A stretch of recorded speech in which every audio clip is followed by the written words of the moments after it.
My name is Alex Roller. I'm the program director for the Youth Leadership Exchange. It's a youth leadership development program for high school students in the Oklahoma City metropolitan area.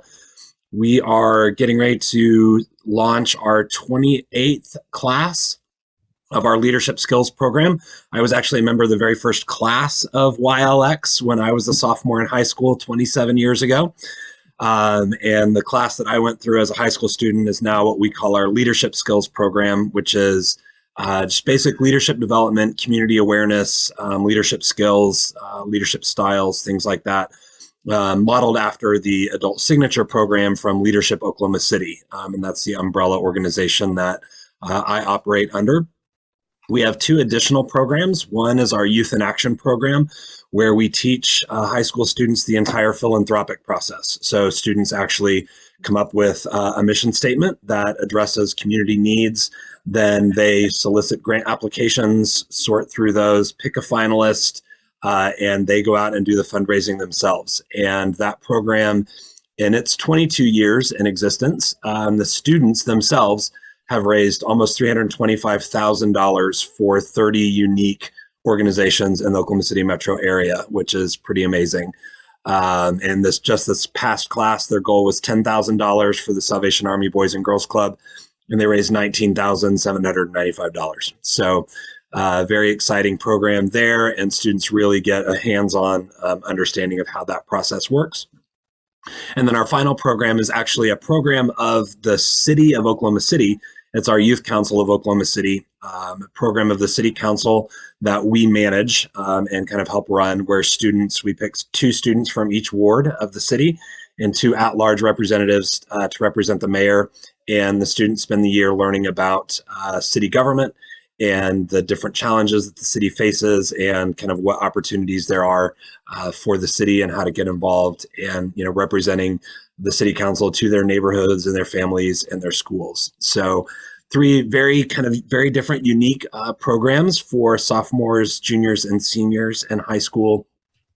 And, we serve almost 45 different high schools in the Oklahoma City metropolitan area. For our upcoming class this year, we have 31 different schools represented. So very excited for, the diversity of all across the metro area. And that's kind of our programming. And as far as kind of how we work with mentors, we have kind of 2 different levels with our mentoring. One, we want to eliminate any barriers that may exist for a student to participate in our program. So we don't charge tuition for any of our programs. We provide all of our students with a shirt so that we all wear the same thing every school day, so that, we don't have to worry about, who's wearing fancy what and, those kind of things. But one of the things is providing transportation. And that's one major way that we engage with mentors in our program. Providing a ride for students from their home to the class day each day and then back home at the end of the day. In the history of our organization, we've done that in different ways. It's been, different community members. It's been alumni from our adult programs, signature and loyal programs. For the last several years, pre-COVID, we partnered with OG&E, and they provided all of the mentors for our students that needed rides for class days. And that was just an employee engagement volunteer program that they ran and connected us with those individuals, and we connected them with students.